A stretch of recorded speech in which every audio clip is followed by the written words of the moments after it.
Hello, Bow Church. Today I'm going to give a talk from the book of Romans. So if you grab your Bibles and turn to chapter 8. The book of Romans is an incredible manifesto of the Christian faith. It's Paul's most expansive theological book. And many of the great voices in the church throughout history, when it's come to writing about what they really think matters, they've come to the book of Romans. So people like Martin Luther or Karl Barth, the big revolutions, the big contributions to theology that they offered came when they were reading the book of Romans. Within the book of Romans, Romans 8 functions like a high point, almost like the top of a mountain. Everything leads up to it and down from it. So it's a sort of crescendo. And the verses we're going to read happen right in the middle of Romans 8. So it's like the high point and the high point. And so this is like the crescendo there, the top of the register. This is the point where Frodo's throwing the ring into the fire at Mordor. This is when the bride and groom meet and the credits come up from under the film. This is when Harry Kane scores a penalty for England and we win the World Cup, which will happen one day, I'm sure. This is a high point. This is a dramatic moment. And so we read from verse 18. I consider that the sufferings of this present time are not worth comparing with the glory about to be revealed to us. For the creation waits with eager longing for the revelation of the children of God. For the creation was subjected to futility, not of its own will, but by the will of the one who subjected it, in hope that the creation itself will be set free from its bondage and to decay, and will obtain the freedom of the glory of the children of God. We know that the whole creation has been groaning in labor pains until now. And not only the creation, but we ourselves who have the first fruits of the Spirit, groan inwardly while we wait for adoption, the redemption of our bodies. For in hope we were saved. Now hope that is seen is not hope. For who hopes for what is seen? But if we hope for what we do not see, we wait for it with patience. Likewise, the Spirit helps us in our weakness, for we do not know how to pray as we ought. But that very Spirit intercedes with sighs too deep for words. And God, who searches the heart, knows what is the mind of the Spirit, because the Spirit intercedes for the saints according to the will of God. We know that all things work together for good for those who love God, who are called according to his purpose. For those whom he foreknew, he also predestined to be conformed to the image of his Son, in order that he might be the firstborn within a large family. And those whom he predestined, he also called, and those whom he called, he also justified, and those whom he justified, he also glorified. Those words come right in the middle of Romans 8. There's so much either side of them, before and after, but even within those words, there's expansive ideas, and Paul really gets into this incredible flow at that point in the chapter.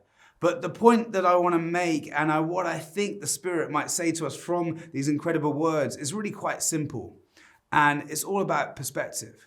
It's been strange in the last few weeks to deal with what feels like incredibly mundane realities and incredibly serious ones at the same time, when all your social events get cancelled and these bizarre conversations about whether we should do this kind of music festival or the Olympics, and then suddenly you sort of get confronted with this global crisis.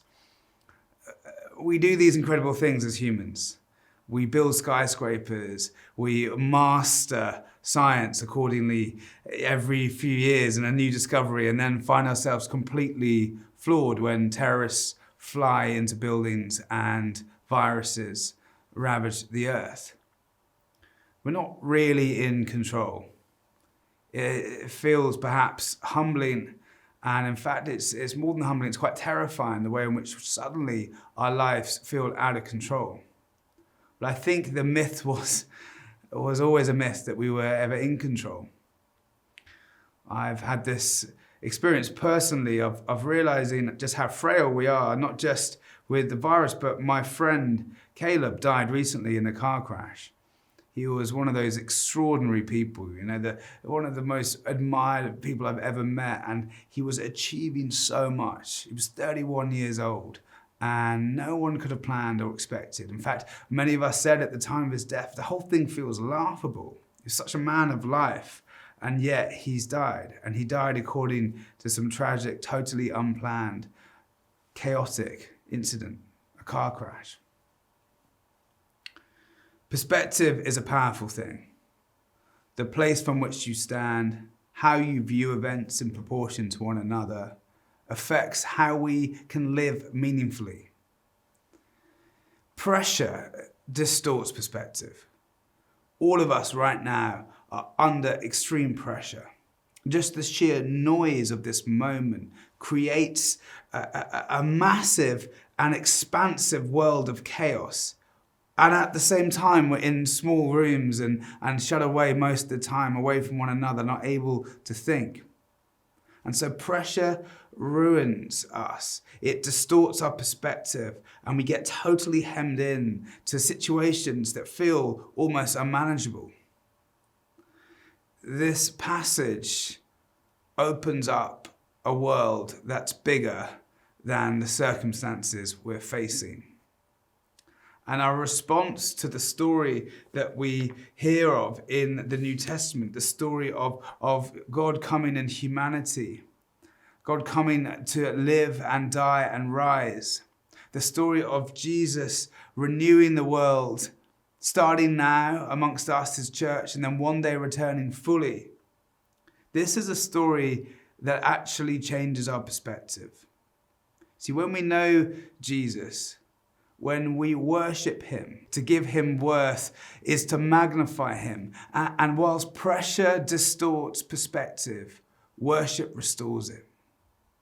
We start to see again more clearly that although the circumstances around us feel like they are in charge, actually God is doing something even bigger. And so Paul says in verse 18, I consider that the sufferings of this present time are not worth comparing with the glory about to be revealed to us.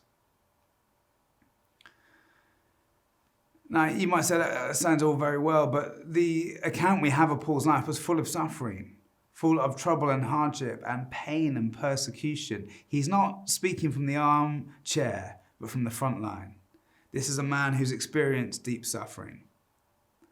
And yet he has this hope in the glory of God. Glory is one of the attributes that is most associated with God and not with humanity. Glory is the magnificence, the wonder and the weight of God's presence. And glory is only God's to give.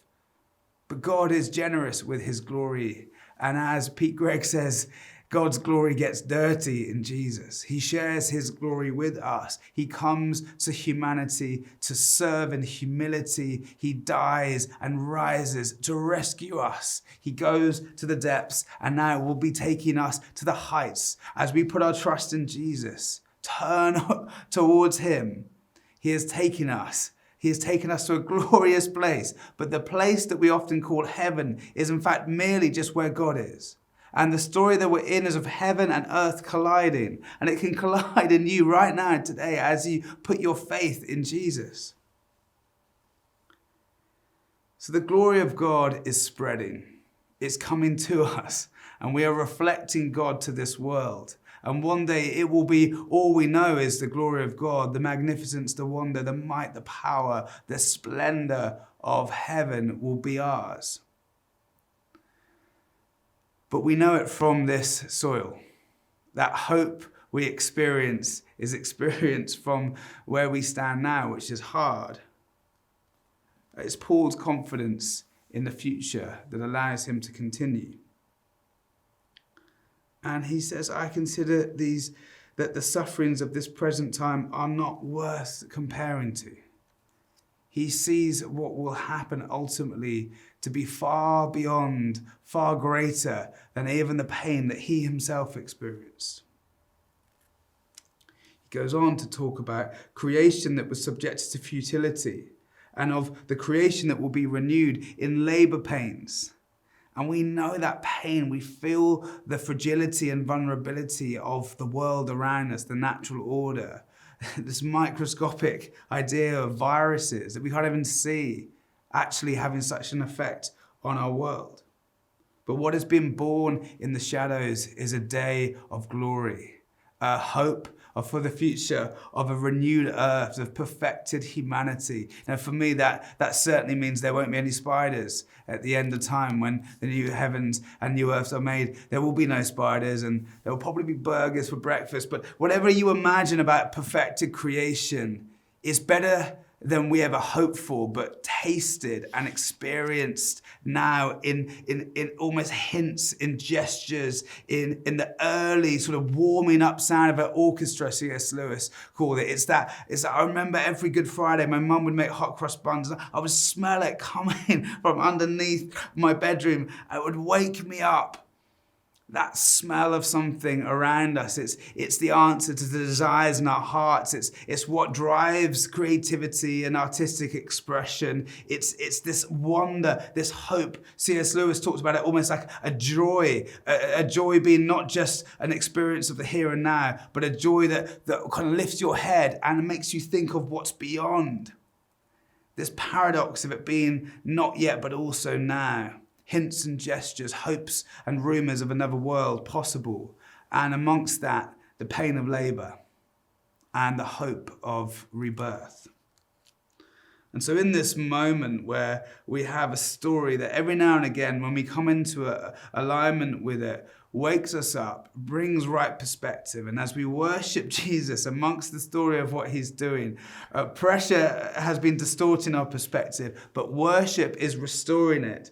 And so we are called to pray. And Paul has some things to say about that. Verse 26, likewise, the Spirit helps us in our weakness, for we do not know how to pray as we ought, but the Spirit intercedes with sighs too deep for words. And God, who searches the heart, knows what is the mind of the Spirit, because the Spirit intercedes for the saints according to the will of God. Someone once said that prayer is a living conversation with a loving God. The good news of these words is that prayer doesn't start with us. The Trinity is praying. The Spirit and the Father and the Son are praying. And so when we start to pray, we're joining in a conversation that's already begun. And so we can take the pressure off. We can just breathe in a little bit more in order to breathe out in prayer, knowing that what we have to breathe in is the very breath of God. The energy for prayer comes not from ourselves, but from God. We do not know what we ought to pray, but the Spirit helps us in our weakness and gives us these sighs, these groans. This is more than just words. This is the experience of someone who has known suffering and someone who knows confusion, but is bringing it into the very center of their faith. And so the Spirit opens up this possibility of conversation with God. And so you get introduced to God by the Spirit. You sit down at the table and the Spirit is acting on your behalf, saying, this is Tim, this is what's going on with him. And Jesus is responding in compassion and love. And the Father is saying, yeah, that's my boy. You're here. That's so good. You're here. Sit down. Come on. Let's have a conversation about this. Take the pressure off your prayer life. It's less about you and it's more about God. It's less about your effort and more about your obedience. Pray. To recap, it's the story we have of God's glory filling the earth that realigns our perspective. And it's the experience of prayer that restores our perspective. And lastly, it's the hope of redemption that transforms our perspective. In verse 28, it says, we know that all things work together for good for those who love God.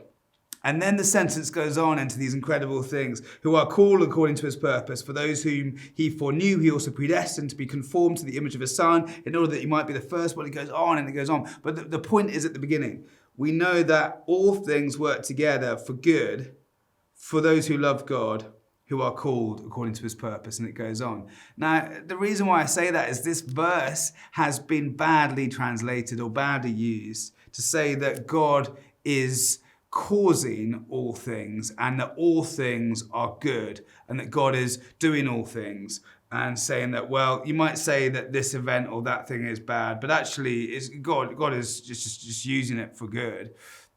It's simply not what it says. There are many things that go on every day, the small things and the big things, from when you can't find your keys to the most horrendous day of your life. God does not call it good, but it does say that all things work together for good. Now that's the hope of redemption. That's saying that God can put his hands into the shadows and bring out a fistful of light. It's saying that there is hope even in the worst days of our lives to find new beginnings. It's a strange historical event that keeps coming into my mind over the last few days and weeks. And it's of the Great Fire of London in 1666. You might know, and this might be a reminder for you of the fact that preceding the Great Fire of London was the Great Plague. And the nation was in complete disaster. And many historians would say that actually it was the fire of London, the Great Fire, that stopped the plague and caused an end to it. Of course, there was damage and loss of life, but actually less life was lost because of the fire. The plague was destroyed. Following both those events that were, of course, although the fire laced those events with redemption, there's such a tragedy and chaos in there, there was this incredible time of creativity in London. After the horror of the plague and the horror of the fire, there was ash everywhere. And it was from the ash that new things were made. Take, for example, St. Paul's Cathedral. That was the blank canvas that gave Christopher Wren the space to design something of which the world had never seen.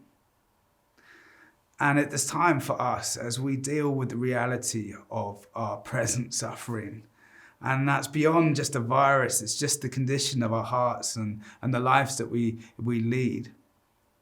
We must be realigned by the story that we have of the glory of God filling the earth now and at the end of time.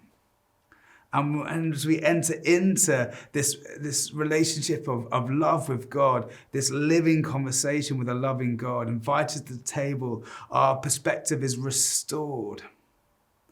And lastly, as we think about a God who redeems, who reaches into the darkness and brings out a handful of light, we have our perspective transformed by the power of redemption.